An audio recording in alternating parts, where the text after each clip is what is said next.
What's up, GearAmerica Nation? This is Chris coming to you from the GearAmerica West Garage, and today I want to talk to you about ways to connect toe straps together.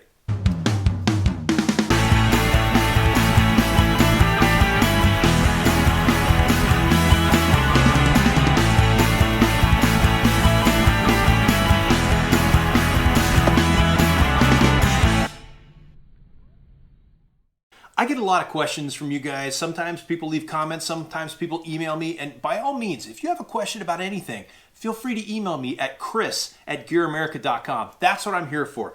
And I'll tell you what, if you ask me a question about GearAmerica gear and I answer that question in the video, I'm going to send you a free t-shirt. So, you know what?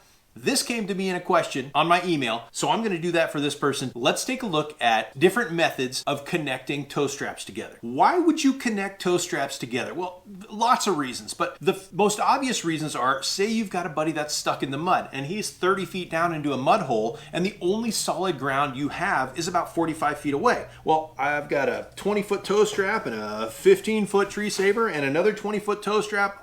None of them are going to reach, so we got to tie a couple of them together. Goes for sand, mud, anything like that. Obviously, the safest way to do a recovery is for one vehicle to be on solid ground if the other one is in some sort of mess. Lots of reasons you'd want to extend a toe strap, but the question is, what's the best way to extend a toe strap? I'm going to show you 4 methods today, and I'm going to rank them from my least favorite to my most favorite. How does that sound? First off, I got a couple of GearAmerica straps here. I've got a tree saver and a toe strap. I've got a bunch of gear here, but let's start with method number 1. Using a shackle to connect them. It's pretty easy. You take it, put it on one loop, you put it on the other loop, you put the pin in, you make sure it's secure, and you're good to go. You've got 2 toe straps connected. Now, a few things you want to be aware of. Number 1, the way this 8-ton mega shackle gets its strength is by the correct direction of pull. So you always want your shackle like this. You don't want it like wishbone style like this. You want it like that. That's the way you want it when you're connecting 2 toe straps together. Now, I said I was ranking these from my least favorite to my most favorite. The reason this is my least favorite is this is the most dangerous. You've got a, 7 or 8 pound weight, basically a giant projectile, that if something comes loose, say you're not using a closed loop system and you only have a hook, hooking this in at one end or something like that. If this comes loose, this projectile can hurt or kill you or damage your equipment. So always put a winch dampener or a heavy bag over the line when you're doing this kind of pull with a shackle, because you don't want this to break loose and fly out and hurt somebody. Make sense? So that's method number 1 for extending your toe straps by attaching another one. Method number 2, very similar but different equipment. Set it aside, soft shackle. Same concept, you're using a shackle to connect 2 toe straps. I want to point out a couple of things with this too. This is lighter and this is safer than using a D-ring. But when you connect it, you want it connected right. You guys have seen my other video for locking the loop. Well, same thing goes here. When you connect it, do not connect it like this, okay? Make sure you have that loop locked in like this against the knot. You see what I'm talking about? This loop that holds this knot, you want up against the toe strap, so it's being held tight. You want to lock that loop. That's method number 2, using a soft shackle. Let's take a look at method number 3. Method number 3, one strap here. I'm going to go through the loop of the other strap and take the end and back in on itself and pull it tight.